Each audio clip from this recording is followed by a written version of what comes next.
तीन बड़े ना आपको केस बताता हूं जिसमें सबके हाथ पैर सूज गए थे। Batla House case, Indian Mujahideen SIMI वाला पूरा का पूरा स्कैंडल वाला केस, उसके बाद ब्लास्ट केस, उसके बाद अक्षरधाम केस, उसके बाद जो यहां से जाकर पाकिस्तान में जाकर पूरी की पूरी कोवर्ट ऑप्स यूनिट का साथ देना, क्योंकि बॉर्डर एरिया पड़ता है, सबसे महत्वपूर्ण एरिया में से आता है।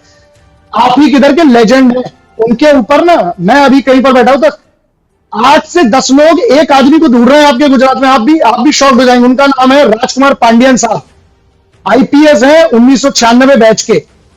उस व्यक्ति के ऊपर मूवी बनाने के लिए और वेब सीरीज बनाने के लिए मेरे पास 20 लोगों के फोन आ चुके हैं, क्योंकि ऐसे ऐसे अधिकारी इसी गुजरात पुलिस के, इसी गुजरात के कैडर के ऑफिसर आते हैं। तो अगर पूरी पुलिस को, जो बेवकूफ लोग हैं, कुछ लोग जो पूरी पुलिस को ट्रोल कर रहे हैं, वो गधे हैं, क्योंकि उनको कुछ नहीं पता है। और प्रॉब्लम मालूम क्या है? सबसे सरल क्या है? अज्ञान। मैं ये कह रहा हूं कि गुजरात पुलिस को जो लोग कहने वाले हैं, आप एक बात बताइए, शोराबुद्दीन एनकाउंटर जैसा एक चीज की उदाहरण देता हूं। मैंने आपको कहा कि गुजरात पुलिस का तीन बड़ी बड़ी चीज, बाटला हाउस की मैंने आपको बात बताई, एनआईए की बहुत बड़े समर्थन किया है, पाकिस्तान में बहुत सारे और कोवर्ट ऑप्स के लिए जो इंटेलिजेंस लगता है वो बॉर्डर एरिया से लगता है। जो यहाँ की जो सीआईडी है बड़ी तगड़ी है, जो क्राइम इन्वेस्टिगेशन डिपार्टमेंट गुजरात का बहुत कमाल का है वो। उसके बाद यहाँ का लॉ एंड ऑर्डर का जो टेक का चल रहा है, जो सबसे पहले टेक कई चीजें हैं जो गुजरात में आई है, बाद में कहीं और गई हैं।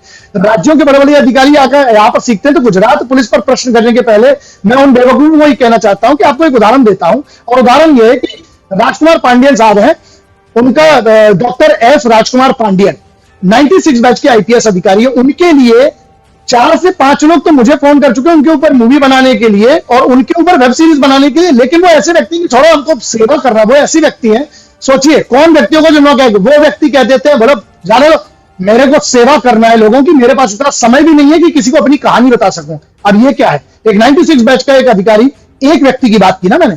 ऐसे एक बात बताइए, गुजरात पुलिस के ऐसे ऐसे कैडर के ऐसे ऐसे ऑफिसर्स हैं। सवाल यह आता है कि आप सबका अपमान मत कीजिए। आप जो इतनी मेहनत करती है गुजरात पुलिस, जो बॉर्डर एरिया को प्रोटेक्ट करना है, उसके बाद बीएसएफ है, बॉर्डर सिक्योरिटी फोर्स है, उसके साथ कोऑर्डिनेट करते हुए बाकी सब करती है। हाँ, गुजरात पुलिस की बहुत सारी ऐसी यूनिट्स है, एटीएस की बात करूं, क्राइम ब्रांच की बात करूं, मैंने कई लोगों के साथ, उनके साथ कुछ एसोसिएशन हमारे रहे हैं।